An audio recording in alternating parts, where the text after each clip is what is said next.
A cacophony of yells and curses filled the air.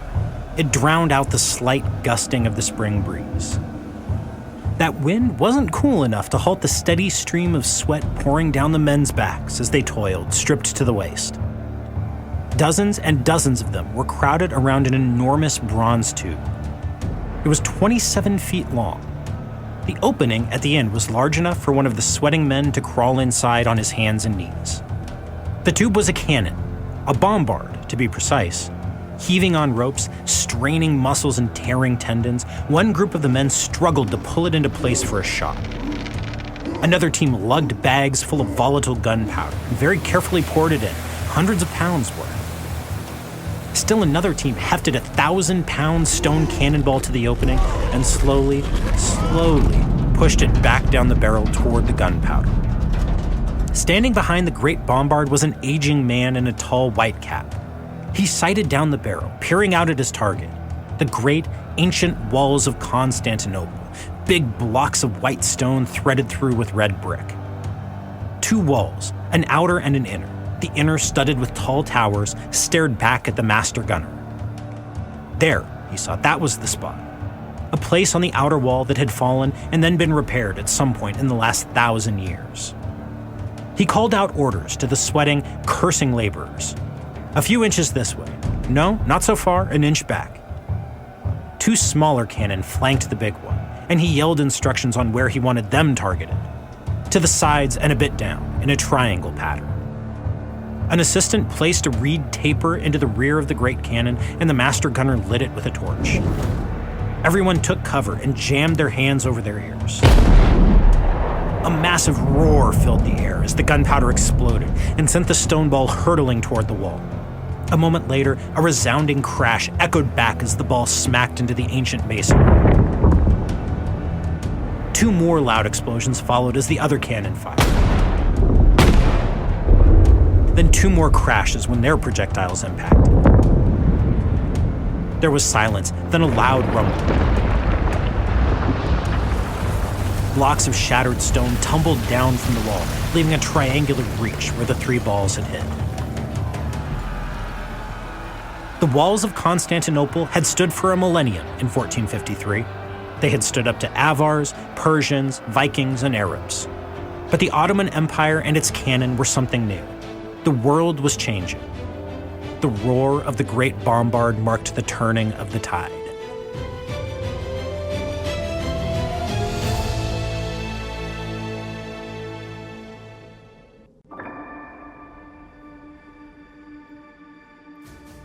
Hi, everybody. From Wondery, I'm Patrick Wyman. Thanks for joining me for another episode of Tides of History. The Ottoman Empire towered over the 16th century. Ottoman fleets sliced through the waves of the Western Mediterranean and did battle with the Portuguese in the Indian Ocean. Its armies marched through the fertile floodplains of Mesopotamia in the east and glimpsed the Alps in the west. In a time of centralizing states and a massively increasing scale of warfare, the Ottomans were perhaps the most ambitious and successful of all the European powers. The key word there is European. Over the last 600 years, the Ottomans have often been cast in the role of the Oriental other, a representative of exotic Islam, or somehow a foreign intruder into a categorically different quote-unquote Europe. Nothing could be further from the truth. Hungary, the Balkans, Greece, and Constantinople itself are all in geographic Europe. The Ottomans were fully integrated into the European state system. Having territory in Anatolia, North Africa, and eventually Mesopotamia hardly disqualified it from being a European power. When we look back before the peak of the Ottoman Empire under Sultan Suleiman the Magnificent in the 16th century, back to the 15th, we see a vigorous and expanding state. It was part and parcel of all the big trends that define this period, things we've spent a ton of time talking about. If we want to properly understand those big trends, the rise of the state, the military revolution, exploration, even the Renaissance, then we need to understand the Ottomans. We're going to return to them and their part of the world repeatedly on Tides of History. For now, though, let's restrict our gaze. Last time, we talked about the beginnings of the Ottoman state in the 14th century and the last gasps of the crusading movement. Those two threads met up in what's now Bulgaria at the Battle of Nicopolis in 1396. An Ottoman army under the Sultan Bayezid utterly routed a force of French, Burgundian, German, and Hungarian crusaders. The piles of the heads of executed crusaders were clear symbols of the rising power of the Ottomans. 57 years after that, in 1453, the Ottomans would take Constantinople itself. This was one of the dramatic and defining events of the late Middle Ages. To some, it marks the end of the medieval period as a whole. The crumbling Byzantine state was finally gone. From its ashes, at least from the perspective of a terrified Western Europe, rose an Ottoman monster. Those 57 years are going to be the subject of today's show. It wasn't all smooth sailing. It sure wasn't destiny that led the Ottomans to such great heights. They suffered crushing defeats and the upheavals of civil war. In response, they utterly remade their empire in ways that would define the following centuries. When we last left the Ottomans, Sultan Bayezid was calling off his executioners after hundreds or thousands of crusader prisoners had lost their heads. Prior to the Battle of Nicopolis, Bayezid had been besieging Constantinople to punish the Byzantine Emperor Manuel II for breaking his vow of loyalty as an Ottoman vassal. For 8 long years, from 1394 to 1402, Bayezid besieged Constantinople. But as Bayezid looked out at those imposing walls, another factor was entering the equation. The warlord Tamerlane, the last of the great conquerors to erupt out of the steppe and follow in the footsteps of Genghis Khan. According to one estimate, his many decades of campaigning killed something like 17 million people. Timur had gotten his start in Central Asia, in what's now Kazakhstan and Uzbekistan, and took over the old Chagatai Khanate, one of the many successor states of Genghis Khan's empire. From there, Timur expanded outward over the course of 35 years of basically continuous war. He took Persia and Mesopotamia. His armies nearly sacked Moscow. A lengthy campaign in northern India left behind literal towers of skulls from hundreds of thousands of decapitated corpses. He sacked Aleppo and Damascus in Syria. By 1401, Timur's power reached right up to the borders of the Ottoman Empire in Anatolia. I mentioned before that the Ottoman Empire had started its life as a frontier polity. In the beginning, the Ottomans were just one of many little Turkic-ruled statelets called beyliks in Anatolia. As the Ottomans expanded, they started to build a central state around the slave-based household of the Sultan. This included a standing army, the famous janissaries, along with regular taxation and a bureaucracy to administer it. These are all things we're familiar with. When we talk about the rise of the Ottomans, their territorial expansion and the growth of this centralizing power around the Sultan are often held to be equivalent. Now, these things were happening at the same time, but there's something else important going on here. That's the powerful frontier lords. What do I mean by that? Well, at the very beginning, the Ottoman rulers were just another lord making claims on authority, Ghazi warriors motivated by religious zeal and a desire for plunder. There were lots of these kinds of Ghazi lords in Anatolia when the Ottomans showed up. As Ottoman power started to grow, they were more or less the first among equals.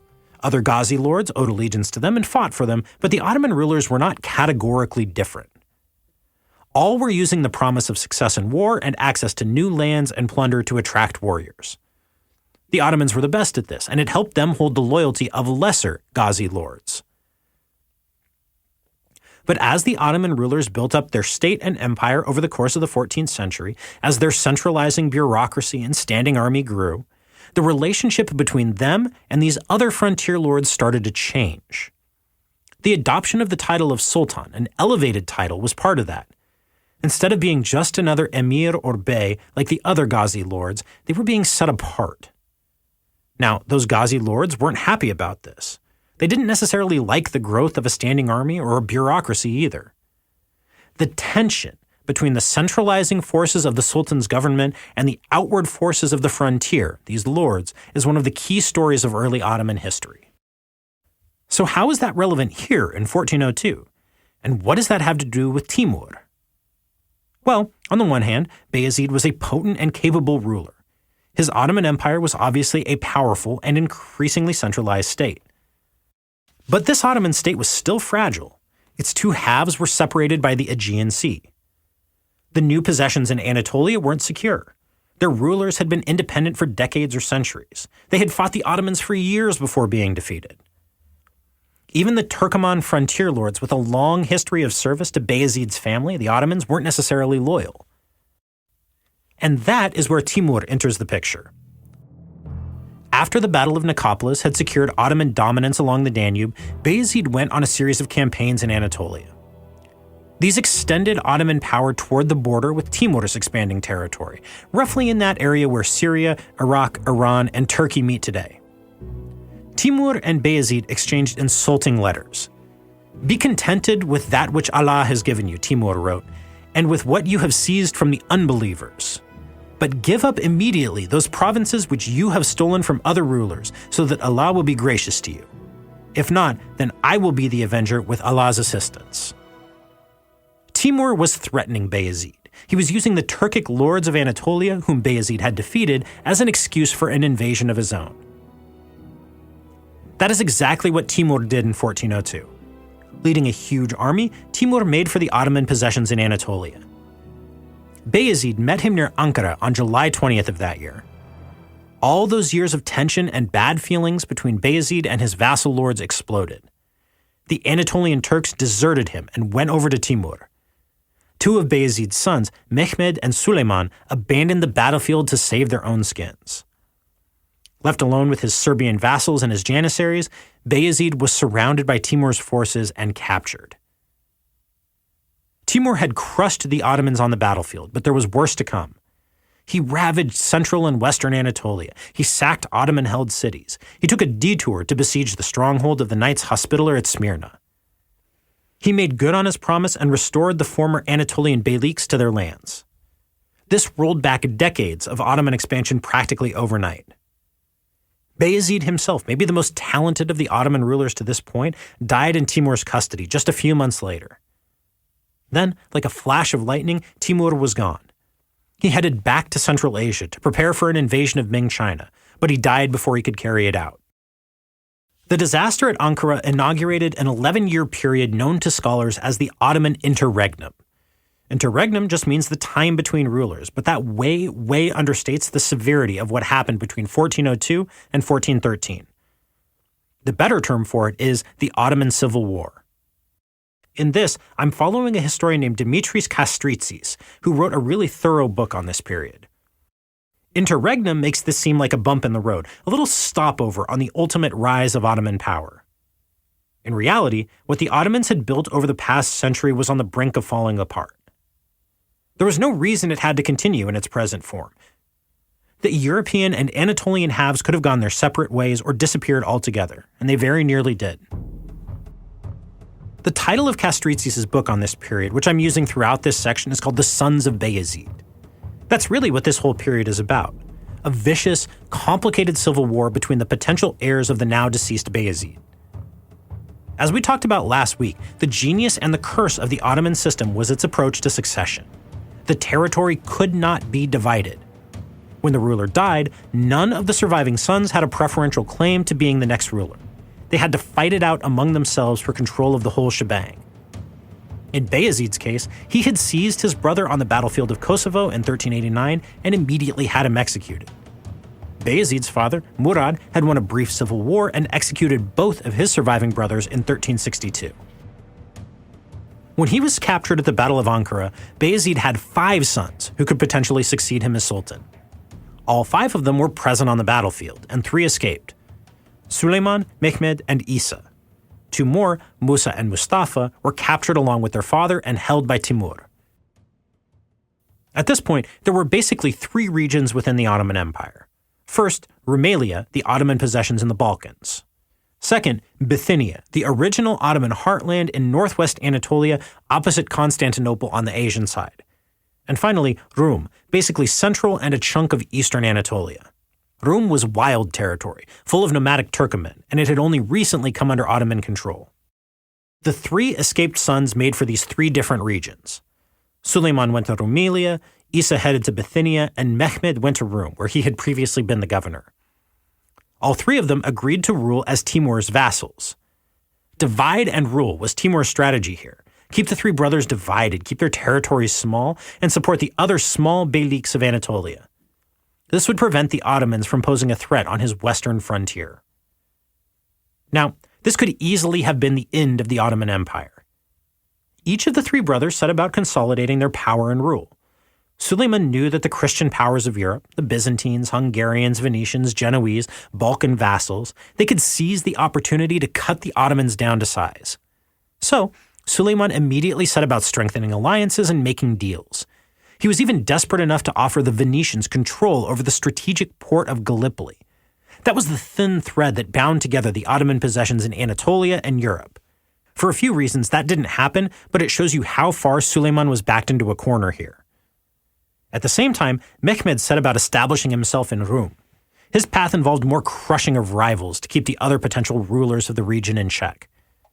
Isa, meanwhile, set himself up in the old Ottoman capital of Bursa. Of the three brothers who had escaped Ankara, Isa was the first to go down. Mehmed took Bursa in 1403, shortly after Bayezid's death became known. Isa fled, but he was soon caught and strangled to death. With his European possessions momentarily secure, Suleiman crossed into Anatolia and took Bursa himself. For the next 7 years, he and Mehmed contested control over Anatolia. They made and formed alliances with the other beyliks of the region. Suleiman was clearly the stronger one, and he forced Mehmed into the wild tribal uplands until about 1410. By that point, the balance of power had begun to shift. Musa, one of the other sons of Bayezid, had been under Mehmed's control since 1403. At some point here in this confused series of events, Musa got free. He crossed over to Europe and set himself up as a rival to Suleiman. Suleiman's whole plan here was to maintain peace in Europe while dealing with Mehmed in Anatolia, but there was a big problem with that. The Turkic frontier lords benefited from raiding and war. Peace in Europe left them with no income and nothing to do with their time. Musa offered them war and plunder. Soon, Suleiman's authority was in trouble in his European heartland.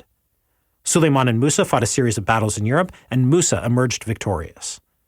When Suleiman tried to flee to Constantinople to take refuge with his Byzantine allies, he was caught and executed.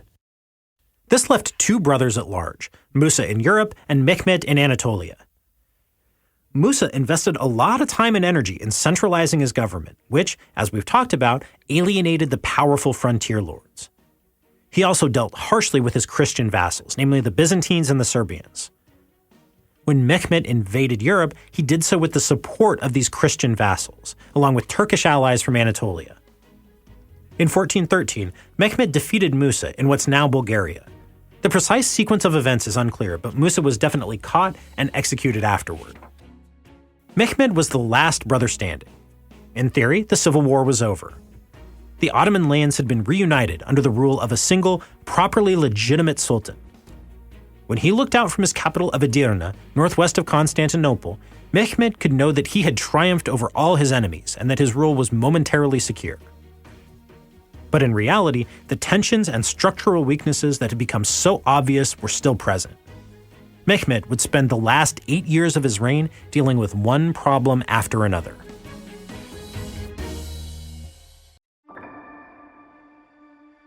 The 11-year civil war between 1402 and 1413 wasn't just an unpleasant interlude in a story of growing Ottoman power. It showed just how many fault lines and deep issues plagued the early Ottoman state. The constant tension between the frontier lords and the centralizing desires of the sultans was one. Whatever institutions the Ottomans had managed to build, the Ottoman state was still basically a ramshackle collection of vassals, quasi-independent frontier lords, and Turkoman chieftains with tons of autonomy and designs on independence. On top of that, although there had been some major migrations of Muslim Turkomans into Europe, for the most part the sultans mostly ruled over a Christian population. Still another problem, one that grew directly out of the Ottomans' diverse territorial possessions, was just how complicated their geopolitical position was. Their territories stretched between eastern Anatolia and the Danube River, more than 1,000 miles. In the west, the Ottomans had to deal with the Hungarians, the Wallachians north of the Danube, Serbian vassals, rebellious Bulgarian Christians, and Byzantines. The Byzantines had been playing diplomatic games for more than a millennium. They were good at it. That's partially what had helped them survive this long. The Venetians were a major player. They had scattered ports and sea bases along the coastline. Their professional and disciplined fleet could easily cut off contact between the two halves of the Ottoman Empire. In Anatolia, there was a patchwork of independent and semi-independent beyliks, the small and not-so-small polities from which the Ottomans had emerged in the first place. They could be enemies, allies, or both. This meant that at any given time, the newly minted Sultan Mehmed could face attack from 2 or 3 different directions at once. He had to juggle 8 or 10 different sets of incentives for allies and enemies, while also worrying about internal revolt. This was a mind-bogglingly complex series of political problems. Lean too hard into one alliance, and you might make another enemy, maybe a more dangerous one. Devote too many resources to dealing with one foreign invader, and you are open to attack from another direction. Put too much emphasis on growing the janissaries and the central bureaucracy, and the frontier lords might rebel. Present yourself as too tolerant to the Christian subjects of the empire, and the hardline Ghazi holy warriors might rebel. These were the problems that faced Mehmed after he finally dealt with his brother Musa and took sole possession of the Ottoman throne in 1413. His job was far from done, though, and he and his successor Murad II spent their entire reigns trying to centralize and expand the Ottoman state. This process finally culminated in Mehmed II's, Mehmed the Conqueror's, taking of Constantinople in 1453. To help us understand how all this went down and how the Ottoman state transformed, we're going to need a guide. We'll call him Ali. At least, that was the name he was given in his teenage years. You see, Ali was actually born a Christian in a small village in the foothills of the Balkans near Edirne, around 1400. He spoke Greek as his native language, and his parents had called him John. Around his 13th birthday, agents of Mehmed's household came to the boy's village. Mehmed had just defeated his brother Musa, and he was in the process of reestablishing control over the European parts of the Ottoman Empire. This visit by the Sultan's household was part of that, a manifestation of a system called the devshirme. Devshirme literally means lifting or collecting in Ottoman Turkish. And what were they collecting? Human tribute from only Christian families in the form of sturdy lads like John. 1 out of every 5 boys was to be taken. We can imagine the scene. It's early spring. The green shoots of new leaves are just starting to appear on the bare branches of the trees dotting the wooded hills around John's village. There's plenty of work to do between maintaining the rich fields of wheat and caring for the family's few sheep. One day, a group of Ottoman officials rides into town. The bureaucrats are richly dressed in brightly colored silk robes and large white turbans.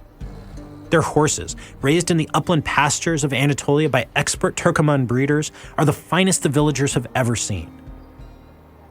One of the officials is a scarred, one-eyed old soldier, a janissary, wearing a tall white hat. He's short and powerfully built. A long, slightly curved sword hangs from his belt. The officials huddle over paper copies of the village's tax records. They call together all the boys in the village. The Ottomans look them over. They compare their written records with the names they're given. They make the boys run and jump. They check their teeth. They ask them questions about religion, about whether they can read and write, and whether they can count. The janissary's eye settles on John. The 13-year-old isn't the biggest or the strongest, but he's quick and smart. He's coming, the janissary decides, along with 2 other boys. They'll be taken, converted to Islam, and given new names.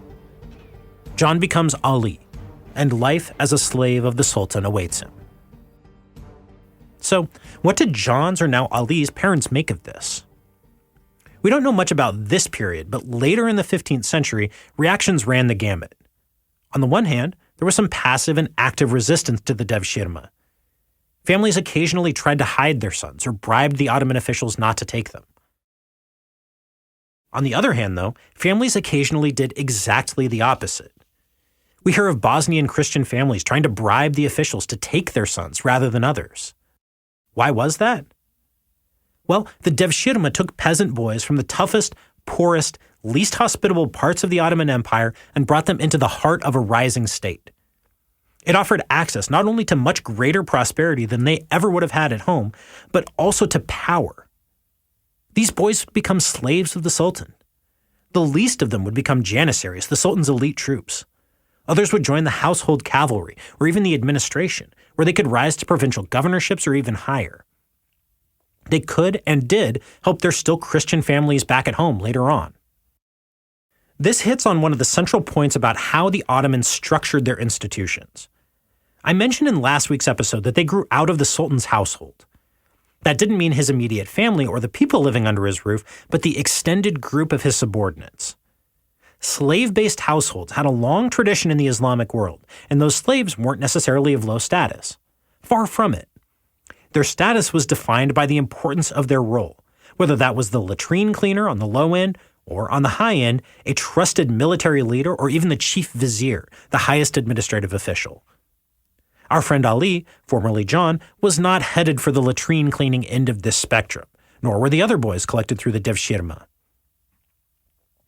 The household was a common starting point for creating governmental institutions all over Europe, including standing armies. We'll talk about that with the Dukes of Burgundy in a few months. But the Ottomans' reliance on slavery set them apart. So, in short order, Ali left home, converted to Islam, a simple enough change, and entered the Sultan's household. The old soldier who had picked him in the first place saw talent and directed him toward the Janissaries. For the next several years, he lived and trained in a barracks with other boys taken through the devshirme. They learned to use the powerful Turkish bow and spent hours at practice. They learned the sword. They learned the fine art of field fortification and siege warfare. Above all else, they learned discipline and loyalty to the Sultan. That, not their weaponry, was what set the Janissaries apart from the enemies they faced on the battlefield, and in fact, from any other soldiers in Europe at this time. They were disciplined, organized, well-trained, and pretty much loyal professionals who drilled and lived together. This was unique, and it speaks to the creativity and effectiveness of this Ottoman system. As Ali was shooting arrow after arrow at targets and taking beatings and sparring sessions, Mehmed was running around his territory putting out fires. The first of those fires were a pair of serious rebellions, one in the European provinces and the other in Anatolia. Both combined religious enthusiasm and resentment over Mehmed's victories in the Civil War, and they took several years to put down. They were yet more expressions of the deep structural tensions built into the Ottoman state. Soon after that, in 1417, Mehmed rushed to the Anatolian frontier to deal with a troublesome enemy ruler, the powerful Emir of Karaman. The next year, Mehmed was on the Danube frontier, forcing the troublesome voivode of Wallachia into submission. That was Ali's first campaign. He got a taste of the future that lay ahead of him. Mehmed died in 1421. He had been the uncontested sultan for just 8 years, and he was still young in his early 40s. Maybe a lifetime of war and stress had simply worn him out. His son Murad II succeeded him, but it wasn't the smoothest transition of power.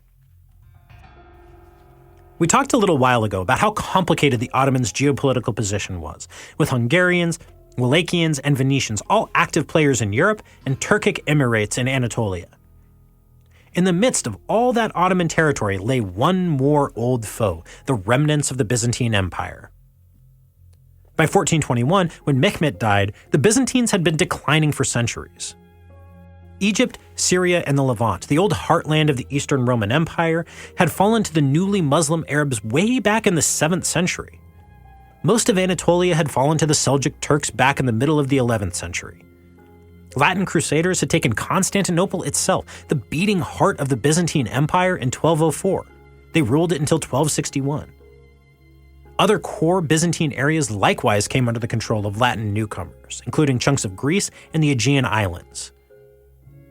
Just as the Byzantines were recovering from this extended disaster after 1261, the Ottomans burst onto the scene. Their early expansion into Anatolia, taking cities like Bursa and Nicaea, was at the expense of the Byzantines.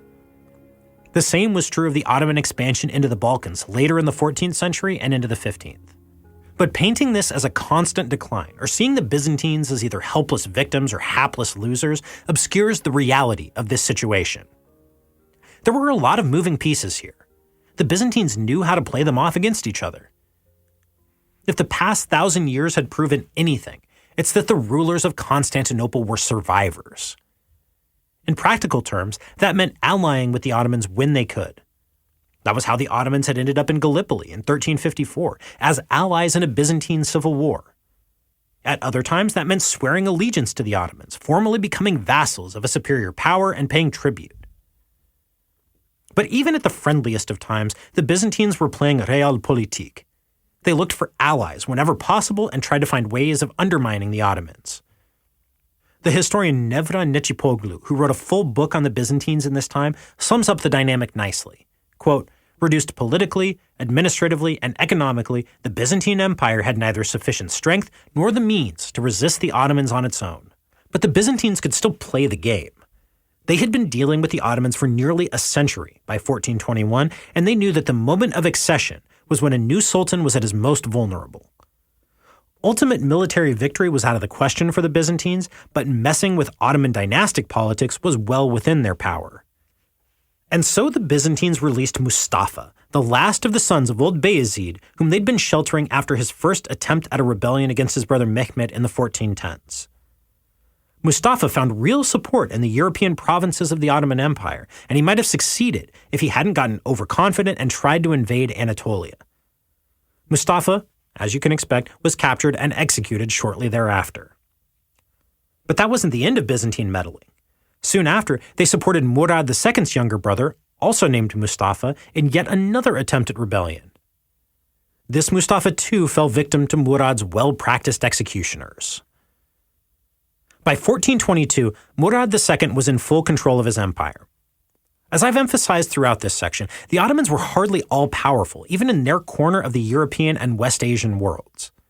But they were the single most powerful state.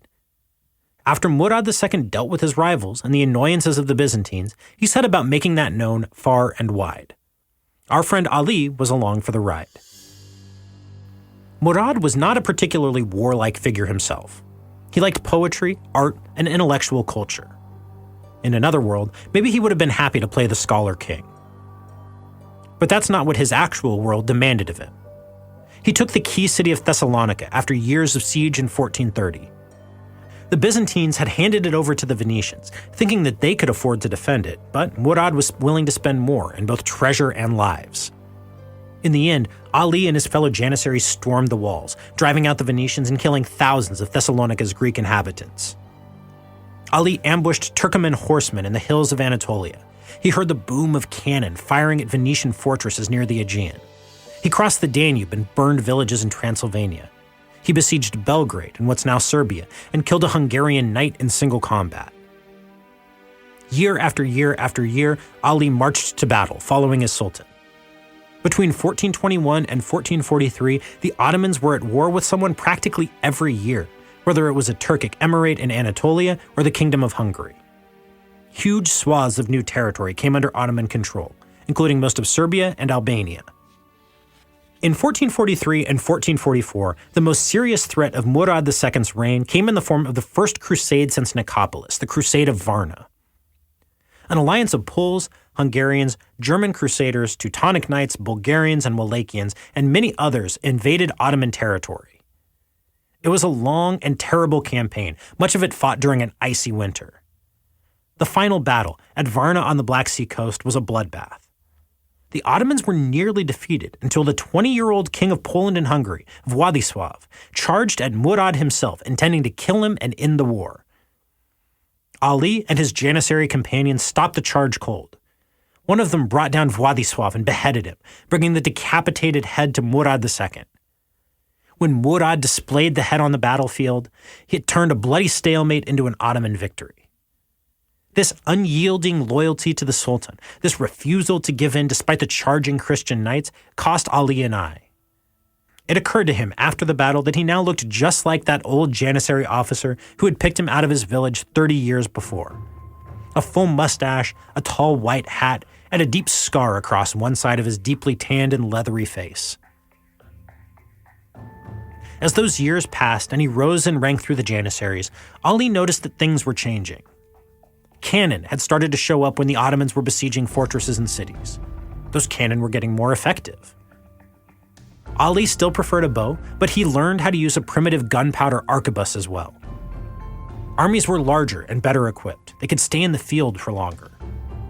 There were more janissaries and professional cavalry, the sipahis, who held land grants called timars from the Sultan. The border raiders seemed to be less important. The big-time frontier lords mattered less. In war councils with the Sultan, which Ali occasionally attended, the voices of the janissaries seemed to be heard more and more clearly. Murad's 30-year reign was a time of fundamental transformation. His son, Mehmet the Conqueror, often gets credit for this. You'll see why very soon as we finally reach the siege and capture of Constantinople. But Mehmet II inherited from his father a much more advanced and centralized state. Former vassal territories that had been loosely ruled were now directly controlled and subject to Ottoman taxation. The timar system of land grants to cavalry in return for regular military service had been extended and strengthened. Numbers are sketchy, but it seems clear that there were more janissaries than there had been. Beyond that, the army itself was transformed. The Ottomans had always been good at siege warfare, but they got even better as they adopted gunpowder weaponry on a large scale. By the end of Murad II's reign, no state in the world was more adept with or invested in gunpowder weaponry, except maybe Charles VII's contemporary France. We've talked about cannon and their importance before on this show during the Military Revolution and 100 Years' War episodes. There was a feedback loop between the rise of state structures, especially taxation, and the adoption of gunpowder weapons. Cannon were expensive. They were logistical challenges to cast, transport, and supply with gunpowder and ammunition. The cost of creating them and using them was both a reflection of the ability to tax and helped to drive the development of a bureaucracy to make that taxation possible. That constant tension in the Ottoman state, that teetering balance between the power of the frontier lords and the desires of centralizing sultans, well, that was finally starting to shift for good. The sultan's household was starting to win. Murad II was tired of war. He was tired of life. In 1444, in the middle of the Crusade of Varna, he had actually tried to abdicate and retire. He was leaving his not quite 13-year-old son Mehmet as sultan. That hadn't worked. The Crusaders had broken a truce and invaded Ottoman territory. The janissaries had rioted to try to secure more pay, and so the sultan's viziers had recalled Murad to lead the army that eventually defeated the Crusaders. In the aftermath, Murad again tried to abdicate. This time, his retirement lasted for 2 years. Mehmet's first attempt at ruling did not go particularly well. For reasons that aren't entirely clear, but which probably had to do with the misgivings of household officials like the viziers and janissary commanders like our friend Ali, Murad was recalled from retirement in 1446. It was good that Murad was back because in 1448 he faced a fresh crusading invasion led by the most prominent lord of Hungary, John Hunyadi. Murad emerged victorious in yet another bloodbath of a battle in Kosovo, this one lasting for a full 3 days. Our friend Ali was there, fighting his way into the Wagenburg, a stockade of wagons linked together, on the final day. They killed the German and Bohemian crusaders to the last man. Murad II finally gave up the ghost in 1451. Ali and the janissaries were not happy about this. It had been their protests that brought Murad back from retirement. They and the rest of the centralizing government that Murad had worked so hard to build and keep loyal during his reign had serious reservations about the young Mehmet. It's ironic, considering the fact that Mehmet turned out to be one of the most successful Ottoman rulers, that his reign started out so inauspiciously. When he arrived in Bursa early in his reign, for example, the janissaries demanded and received a large cash gift for their loyalty. Where his father had been outgoing and savvy, well-liked by the people and the janissaries, Mehmet was quiet and reserved. While highly intelligent and very well-educated, the 18-year-old's competence and strong personality were not immediately obvious in 1451. The new sultan's rivals were quick to test him. The Byzantines threatened to release the one Ottoman prince they'd been holding, a guy named Orhan, which could spark a civil war. Mehmet only headed this off with a generous gift. Emissaries poured in from the neighboring world, and Mehmet concluded new treaties with the Venetians, the resident Genoese, the Wallachians, Serbians, and Hungarians. There were rumblings of a rebellion in Anatolia. But Mehmet was full of surprises. He had more steel in his backbone than his rivals realized. the first thing he did after the Janissaries demanded more money was to sack their commanding officer and strip him of his office. He then reorganized the Janissaries so it couldn't happen again. When Christian ships blocked his passage across the Dardanelles, he immediately conceived a plan to build a massive fortress. He, and only he, would control access to the strait at its narrowest point, just 700 yards across. Seemingly overnight, it only took a few months in a time when constructions like this usually took years, the enormous fortress started to loom over the choke point between Europe and Asia. This fortress bristled with cannon and a large garrison. It sent an unambiguous message. The straits belonged to the Ottomans. If that weren't enough of a blaring siren, the place was called the Throat Cutter. Constantinople was obviously next. Mehmed, as you can imagine, wasn't thrilled about the Byzantine threat to release his relative Orhan and start a civil war. He had the impertinent Byzantine envoys beheaded. When 3 Venetian ships tried to pass the Throat Cutter without permission, cannon fire sank one ship. The surviving sailors were beheaded and their captain was impaled. All of the bodies were left in plain view for everybody to see. Through the winter of 1452, Mehmed made preparations for his campaign against Constantinople. Ali drilled his Janissaries. He worked them hard with bow and sword. Silk-robed bureaucrats from Mehmed's household checked the rolls of timar holders, the cavalry living on the land the Sultan had granted them, to get account for how many could be expected to show up. Others made preparations to gather provisions. Vast amounts of food would be required for thousands upon thousands of men and even more horses.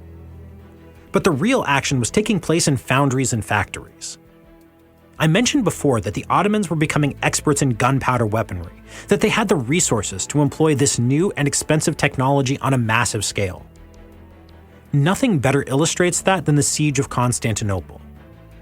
Through the winter of 1452, tons upon tons of molten bronze were poured into clay molds and then very carefully cast into enormous cannon. Thousands upon thousands of cannonballs were very carefully carved out of stone.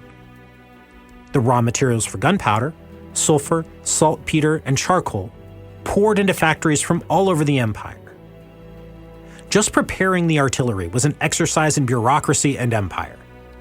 The technical expertise necessary to make them was likewise an expression of that peculiar Ottoman genius for adaptation. In 1452, a Hungarian gunner named Orban had showed up in Constantinople. He offered the Byzantine emperor his services. The Byzantines couldn't afford Orban, but young Sultan Mehmed, just a little ways away in Edirne, absolutely could. That incessant cannon casting of 1452 was carried out under Orban's watchful and well-paid eye. Orban is a representative figure. He was one of a large group of technically skilled mercenaries who ended up working in Venice and Paris and Vienna and Seville and London and Lisbon and Edirne. The Ottomans were part of a world of technological innovation that stretched from the Atlantic to Central Asia. Once they adopted something, like cannon, they threw resources at the new technology on a scale that none of their rivals could match. In the early months of 1453, Mehmed's army began to assemble. Enormous cannon were loaded onto carts. Oxen bellowed and strained against the weight of pulling them. The provisions, so carefully prepared over the prior months, were ready for transport. Warriors poured in from the distant corners of the Ottoman lands. Border raiders from the Danube, Turkoman horsemen from eastern Anatolia, heavily armored Christian knights from Serbia, landed cavalry from northern Greece. Ali and his white-capped Janissaries were ready too, for the short march down the road from Edirne to Constantinople. On March 23, 1453, Mehmed's army set off from Edirne. Horns blared and drums beat. It was a Friday, the holy day of the Muslim week, a reflection of the fact that Mehmed was still a Ghazi, and this was still Gaza, holy war. Waiting for them were Constantinople's formidable walls, one of the great engineering achievements of the ancient world. For more than a millennium, the Theodosian walls had kept Constantinople safe from invaders. Persians, Avars, Arabs, Bulgars, and now Ottomans had all tried their hand at taking the city. Aside from the Crusaders of 1204, none had succeeded. Way back in the 5th century, Theodosius II had not been a particularly impressive emperor, but his walls, much repaired and well-maintained, had stood the test of time. Our friend Ali stood on a hill outside the city and drank in the sight through his one remaining eye. What he saw was just as intimidating as it had been during the first siege of the city he'd experienced as a young man 30 years before. Ali saw a double circuit of walls that ran for more than 12 miles around the city's exterior. A deep moat sat in front of the outer circuit, sometimes as much as 60 feet wide and 30 feet deep. The outer of the two walls was as much as 30 feet high. Between the ditch and the outer wall, any attackers would have to climb 60 feet from the bottom of the ditch to the top of that circuit. Even if they managed to get past the outer wall, the inner wall behind it was even higher, 45 to 60 feet. 96 towers on the inner wall loomed higher still. From their perches, defenders could rain down arrows, crossbow bolts, shots from gunpowder handguns, and cannon fire. Ali stroked his mustache and rubbed the back of a scarred hand against his forehead, contemplating what he saw. He was a grizzled and experienced warrior. He had stormed walled cities and fortresses before. None of that could hold a candle to what he saw in front of him now. There was movement on those walls, ant-like figures scurrying along the top of the distant battlements. One of them was the man who would face down Mehmet II and this impressive army. He was the last emperor of Byzantium, Constantine XI Paleologos. There's some great irony in the fact that the last ruler of the city bore the same name as its first. Constantine was 48 years old in 1453. He was an experienced soldier. As we talked about earlier, the Byzantine state he ruled was not especially impressive. It had teetered on the edge of extinction for decades. It had been reduced to pretty much just the territory around the city. Now, its time was finally at hand. To defend the city in its final hours, Constantine had a motley collection of subordinates and allies. Some were just north of 4,000 Greeks, most of them not really professional soldiers, and 3,000 others. Of the remaining 3,000, the best were foreign mercenaries. The Venetian ships in the harbor had emptied, and their crews were old hands at fighting the Turks.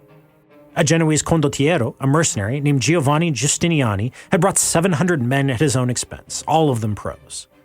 Just as the Ottomans were part of this late medieval world of technological and military innovation, so were the Byzantines, even at the very end. All told, that left fewer than 8,000 men to defend a 12-mile circuit of walls against at least 50,000 Ottoman soldiers. An icy spring wind rolled in from the open waters of the Bosporus a few miles away. It cut through Ali's woolen cloak as he looked out at the walls. The Ottoman army was setting up a disciplined camp and beginning preparations for the siege. Siege warfare had been an Ottoman specialty for a century. It demanded logistical competence, enormous resources, and technical skill, all of which they had in spades. The great cannon, which they placed in batteries pointed at weak spots along the wall, were just the latest additions to that arsenal. It took weeks after most of the army arrived for the guns, probably 69 of them in total, an enormous number for the time, to be hauled into place. The bombardment began shortly thereafter. Huge chunks of centuries-old masonry crumbled into dust with every shot. The guns threw thousands upon thousands of enormous stone balls at the city's vulnerable defenses. They pounded great holes in the walls. When they could, the defenders filled the gaps with earth and wood replacements that could soak up cannon fire. After a little over a week of bombardment, Mehmed tried the first assault at the siege, aimed at a breach the guns had opened. Thousands of troops surged forward toward the enormous ditch and the double walls.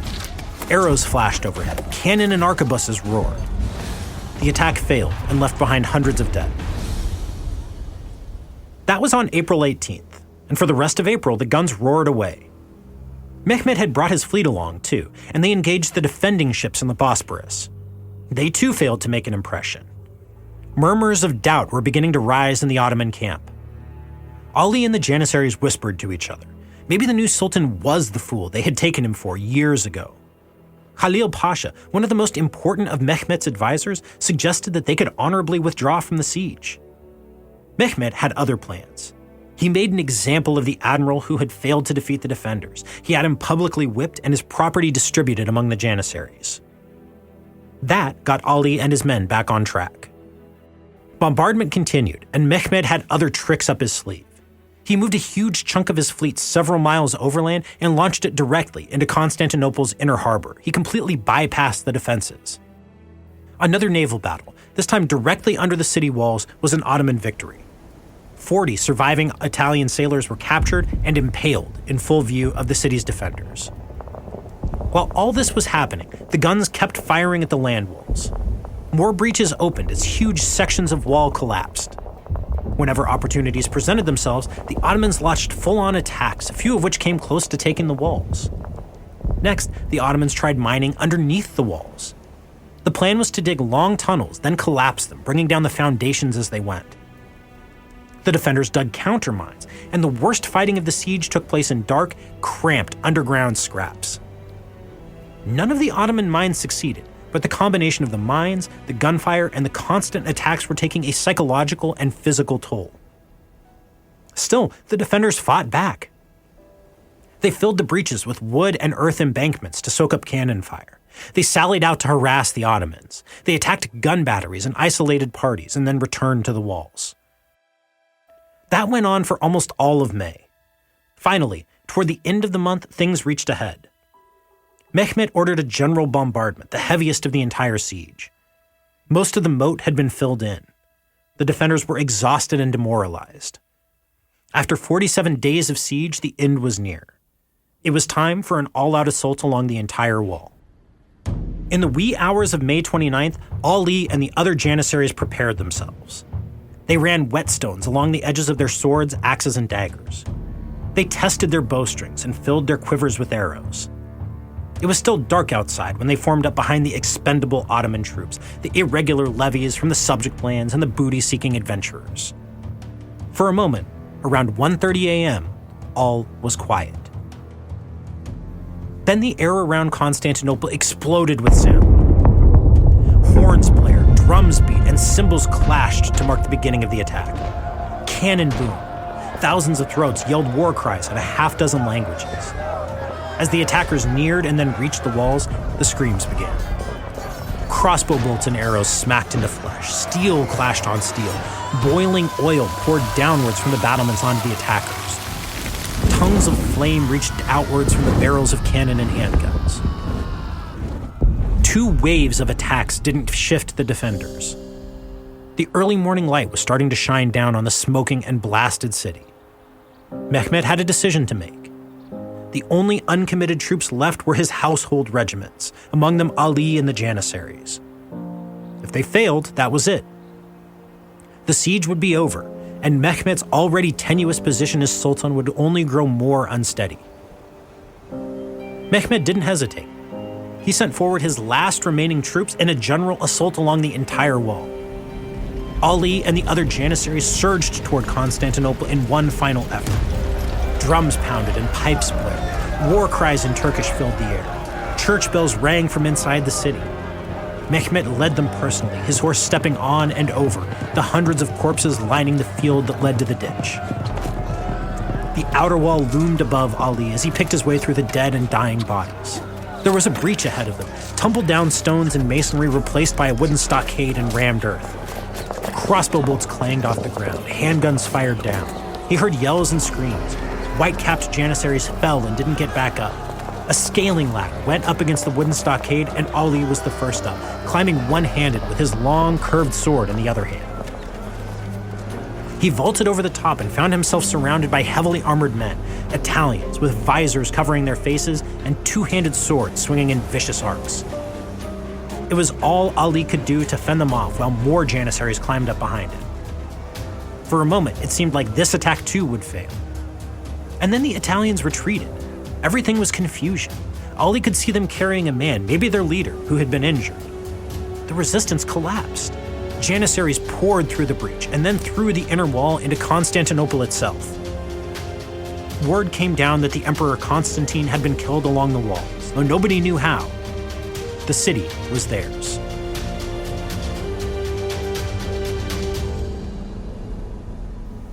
On May 29, 1453, Mehmet took Constantinople and earned the epithet the Conqueror. That has stuck with him to this day. The city's capture marked the end of one phase of Ottoman growth and set them apart as the major power of this region and far beyond. Recent historians have argued endlessly over the minutiae of the siege. Two of them, Marios Philippides and Walter Hanak, recently wrote a huge study that argued that the guns failed, the mines failed, and so did all the assaults except for the human wave at the end. Even that one would have come to nothing, they say, if the Italian mercenaries, those under the command of Giustiniani who'd been wounded, hadn't retreated and left the walls basically undefended. That's when our friend Ali and his janissaries poured in to finish it off. In essence, they say, the success of the siege was contingent on this one tiny event. Now, they're not wrong about any of that exactly, but I think that's missing the forest for the trees. This obviously isn't a simple story of technological determinism where a new innovation, cannon, triumphed over ancient engineering. Cannon are only part of that story. It's much more about how the Ottoman Empire had grown to a point where it could spend enormous resources on cannon, and siege towers, and mines, and a fleet, and provisions for a huge army. Beyond that, it's about how Mehmet could assemble all of that in the first place. It was the growth of the state structures we've talked about, especially the household that included janissaries like Ali, that allowed Mehmet to conquer the city. Even more than that, those were the features that would define the Ottoman Empire for centuries to come. The capture of Constantinople was emblematic. It showed just how far the Ottomans had come since they first appeared as a minor frontier emirate 150 years before. They had achieved the unthinkable. From his new capital straddling Europe and Asia, Mehmet ruled over one of the great powers of the world. His reign was just beginning. He and his successors would extend their rule from the gates of Vienna to the Persian Gulf. Next time on Tides of History, we're going to zoom in on one of the corners of Mehmet's growing empire, Wallachia. We'll talk about its most notorious inhabitant, Vlad the Impaler, the indirect inspiration for Dracula. Until then, thanks so much for joining me. Be sure and drop me a line if you'd like to chat about the fall of the Roman Empire or the rise of the modern world. You can find me on Twitter at Patrick_Wyman or on Facebook at Patrick Wyman MMA. You can follow the show at Tides History. If you've been enjoying the show, I'd really appreciate it if you left a 5-star rating and a review. Tides of History is written and narrated by me, Patrick Wyman. The sound designer is Jeff Schmidt. The sound engineer is Sergio Enriquez. From Wondery, the executive producer is Hernan Lopez. The producer is Leah Sutherland. Thanks again for listening. Until next time, from Wondery, this has been Tides of History.